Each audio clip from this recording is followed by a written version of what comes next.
সাংগঠনিক কাজ গতিশীল করতে এক দশক পর কেন্দ্রীয় কাউন্সিল করতে যাচ্ছে ক্ষমতাসীন দল বিএনপি।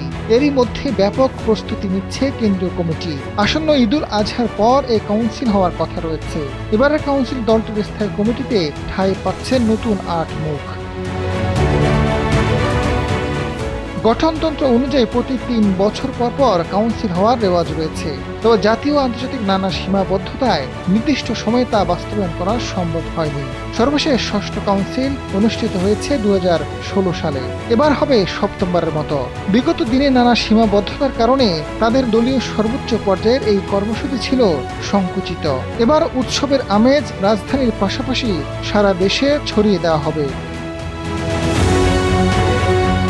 ২০১৬ সালে সর্বশেষ ষষ্ঠ কাউন্সিলে খালেদা জিয়া চেয়ারপারসন নির্বাচিত হন। মহাসচিবের দায়িত্ব পান মির্জা ফখরুল ইসলাম আলমগীর।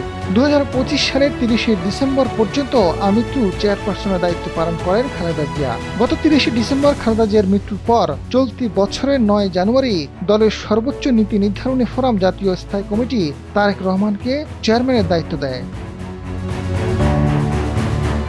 সর্বশেষ তথ্য অনুযায়ী বিএনপির স্থায়ী কমিটির সদস্য ছিলেন ১৬ জন। সে সময় নতুন করে স্থায়ী কমিটিতে যুক্ত হন মেজর অবসরপ্রাপ্ত হাফিজউদ্দিন আহমেদ বীর বিক্রম ও অধ্যাপক ডাক্তার AJM জাহিদ হোসেন। এর মধ্যে মারা গেছেন খালেদা জিয়া। স্পিকারের দায়িত্ব পাওয়ার পর পদ ছাড়েন হাফিজউদ্দিন আহমেদ। এদিকে বিএনপির সূত্র বলছে, সপ্তম কাউন্সিলে দলের স্থায়ী কমিটির শূন্য পদ পূরণ করা হবে। এতে স্থান পেতে পারেন বেশ কয়েকজন নেতা। এর মধ্যে আলোচনা আছেন রুহুল কবির রিজভী, শামসুজ্জামান দুদু, আব্দুল্লাহ আল মিন্টু, জয়নুল আবদিন ফারুক, শহীদুদ্দিন চৌধুরী এনি, সৈয়দ মহিউদ্দিন হোসেন আলাল ও হাবিবুন নবী খান সোহেল। পরিবর্তিত প্রেক্ষাপটে স্থায়ী কমিটির সংখ্যা আরও বাড়তে পারে। বিএনপির স্থায়ী কমিটির সদস্য নজরুল ইসলাম খান জানান, অতীতের চেয়ে এবারে কাউন্সিল নিয়ে প্রত্যাশা অনেক। বিগত ফ্যাসিবাদের সময় সাংগঠনিক কাজে নানা প্রতিকূলতা ছিল।